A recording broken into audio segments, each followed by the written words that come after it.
What? No, demo! And today we're looking at the CF7 Chorus Factory by Digitech. So this is a Chorus Factory, brand new in box. This has never, ever been used, which is amazing. Well, it may have been, but I am the first legal owner of this pedal. And so I have no idea what's inside, and I am actually generally quite excited about opening this up. It's in a baguette.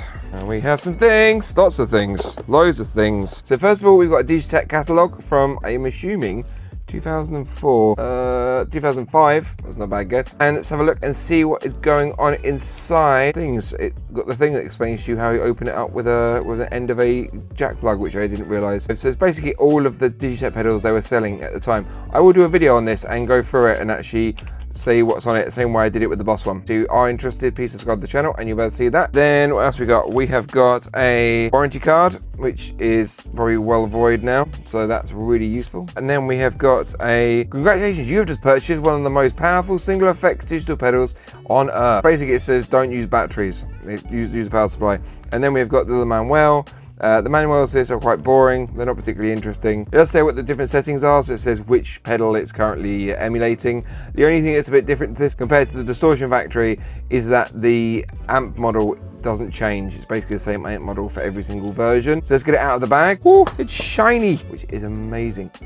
Oh, we have a rattle. There are batteries in there. Oh, there is a battery in there. Oh, so someone has used this before. Yeah. But it is pretty much practically absolutely brand new. Let's have a look actually. Let's see what the expiry date is on that battery. 2011. Ancient crusty battery probably. Oh, it's got a bit of... That is jammed on.